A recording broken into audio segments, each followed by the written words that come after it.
liberation, a formless field of merit, wrapping ourselves in Buddha's teaching, we free all living beings. And though I thus liberate countless beings, not a single being is liberated.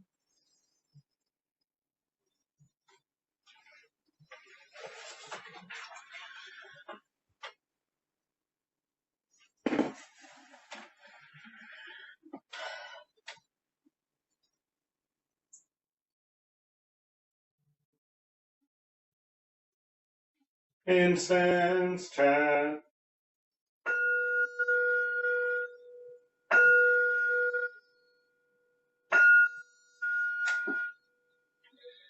Precepts incense, liberation of views incense, cloud of lighted incense pouring into the Dharma realms, offering to the highest teachers of the 10 directions. I respectfully bow to the altar of the incense cloud.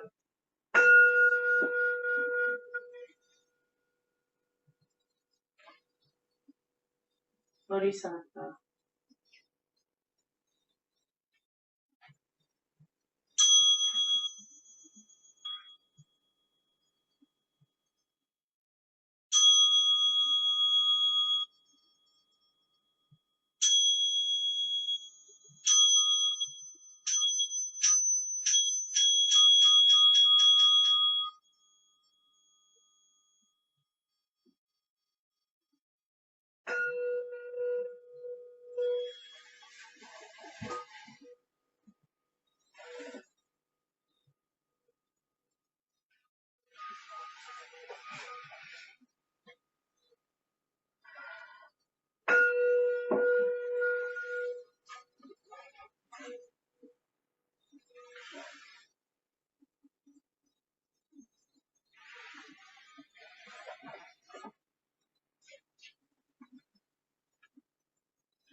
Chant of compassion. We surround all forms of life with infinite love and compassion. Especially do we send out compassionate thoughts to those in suffering and sorrow, to those in doubt and ignorance, to all who are striving to attain truth, and to those whose feet stand close to the great change called death. We send forth all wisdom, mercy, and love.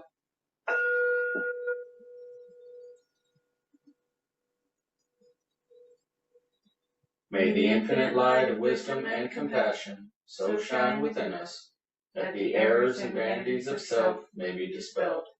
So shall we understand the changing nature of existence and awaken into spiritual peace.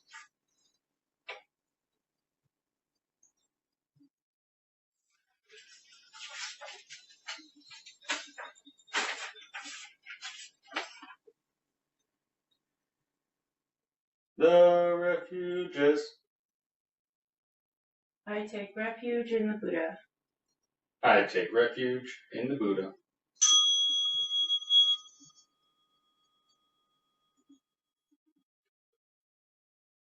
I take refuge in the Dharma. I take refuge in the Dharma.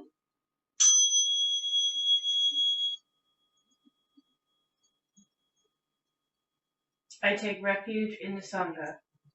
I take refuge in the Sangha.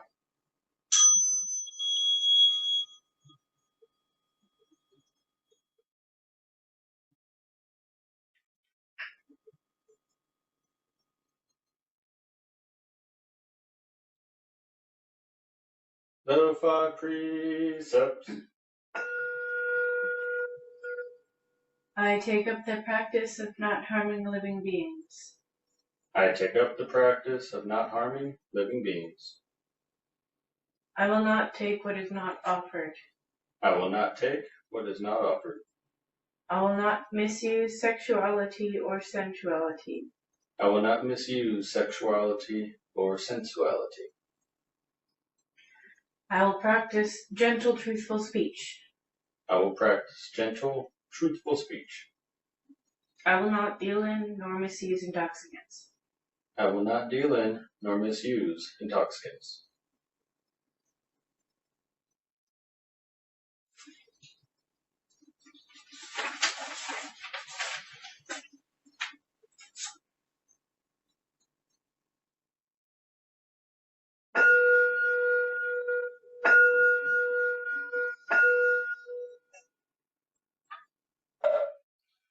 The Buddha Sarangamagata.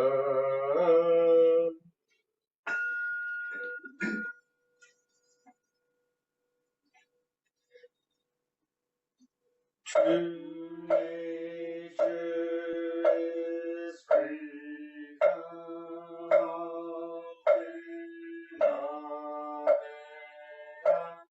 which are illusions by causes created,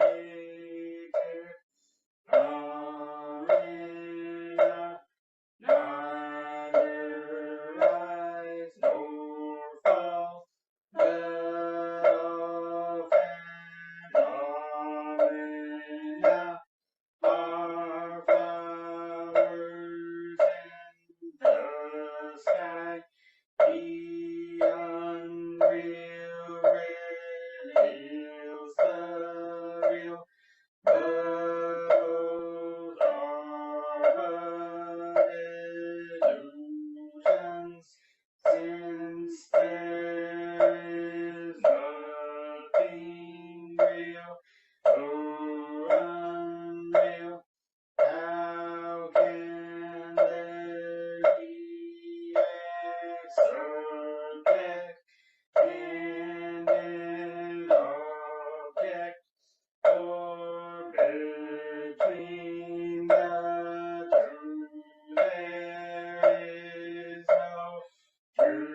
The unsurpassed doctrine was followed by all vagabonds in all directions on the one path that to nirvana leads.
You hear people talk about a lot of different theories on motivation, different tricks and techniques that they use to motivate them to do things, their jobs, their households, and a lot of them work. However, they're all based on conditional thinking that's going to trick you into being motivated to do whatever it is you're trying to do. And that is not going to be sustainable long term. In a sense, you can fool your brain for a while, but not forever. Eventually, it's like any other technique or concept that's not rooted in Supreme Bodhi, that's tied to those conditional thoughts, are going to have an arc where they work for a while, but eventually will fall. Just like those feelings we talk about from time to time, happiness, sadness, anger, they have an arc.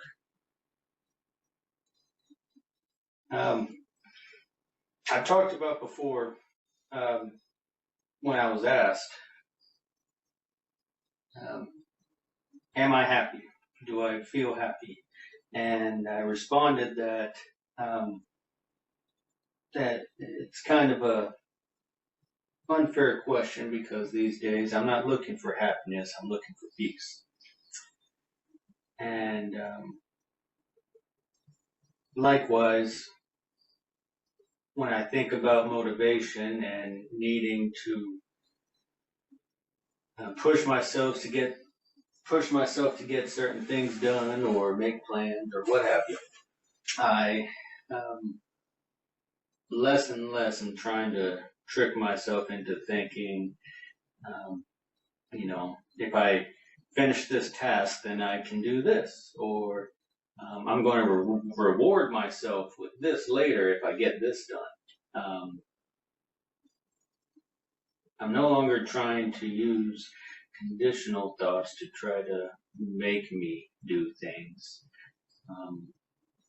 I recognize where something needs to be done, whatever it is, physical, mental, household, career, We need to do something. Okay.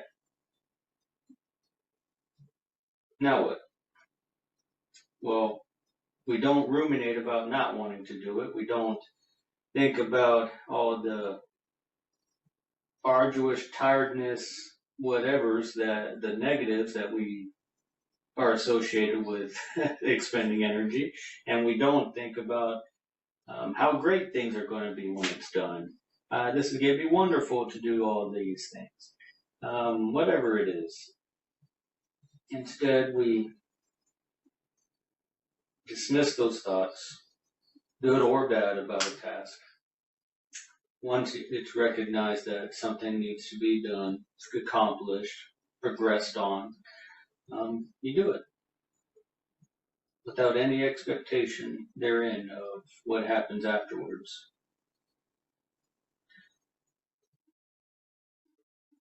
Our thoughts are going to control how we feel. Everything begins with that initial thought, good or bad.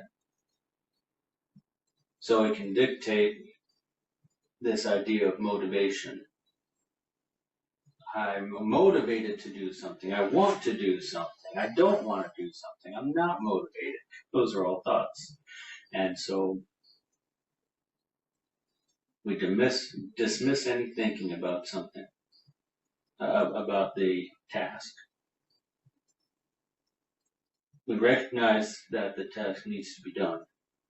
And we do it. Period. And all the while trying to remember that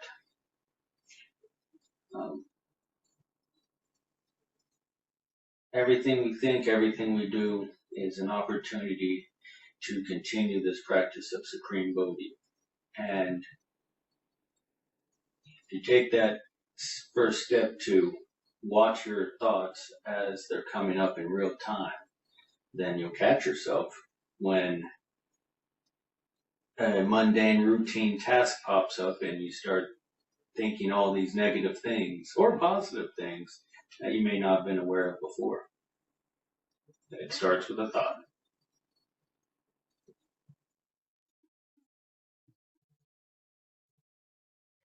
And this will end my Dharma talk for today.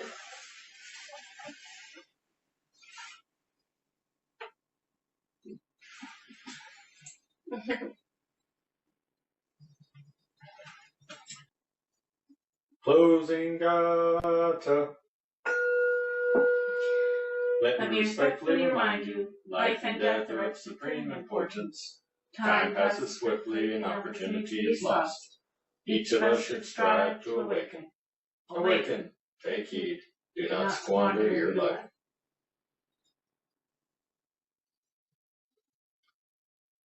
Offering of merit.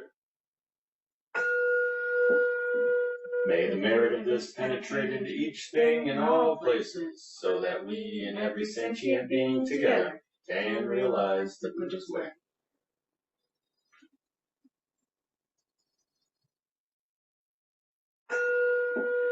All Buddhas throughout space and time, all Bodhisattvas, Mahasattvas, wisdom beyond wisdom, experience supreme Bodhi. All right. And that concludes our practice and service for today. Thank you for joining, and we'll see you next time. Bye. Very cool. Bye. Thank you. Bye. Thank you.